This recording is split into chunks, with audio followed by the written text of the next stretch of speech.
Traffic పోలీసును అభినందించిన auto union కార్మికులు.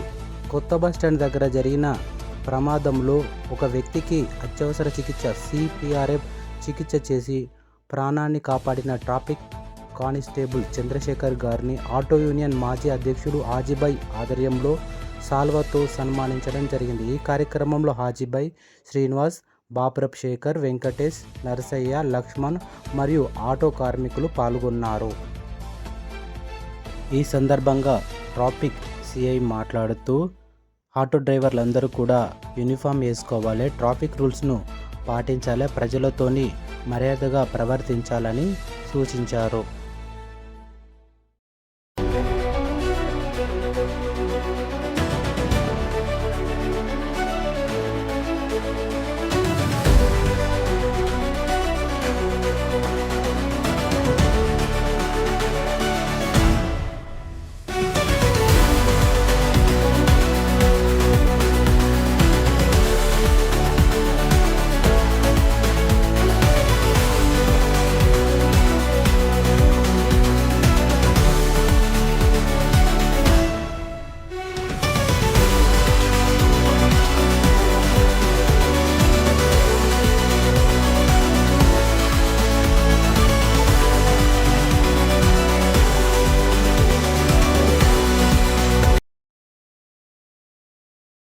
Auto union వారు Aussie ఆధ్వర్యంలో వచ్చి అంటే నిన్న మన ట్రాఫిక్ కానిస్టేబుల్ చేసినటువంటి మన హోంగార్డ్ చంద్రశేఖర్ చేసినటువంటి ప్రాణాపాయ స్థితిలో ఉన్న వ్యక్తికి CPR అనేది చేసి ఆ వ్యక్తిని కాపాడడం జరిగింది.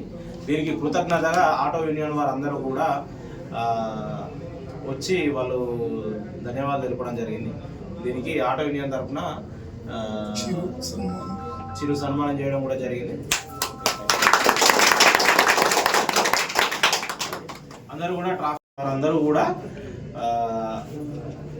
ఎవరు కూడా అంటే ట్రాఫిక్ రూల్స్ని బ్రేక్ చేయకుండా, వైలేషన్స్ చేయకుండా ఇదే విధంగా క్రమ పద్ధతిలో వెలుగుతూ జనాలని ట్రాఫిక్ ఇబ్బందులు సమస్యలు తలెత్తకుండా అందరూ మీరు కూడా ట్రాఫిక్ రూల్స్ పాటిస్తూ ఇంకో 10 మందికి ఆదర్శంగా కోరుకుంటున్నాం.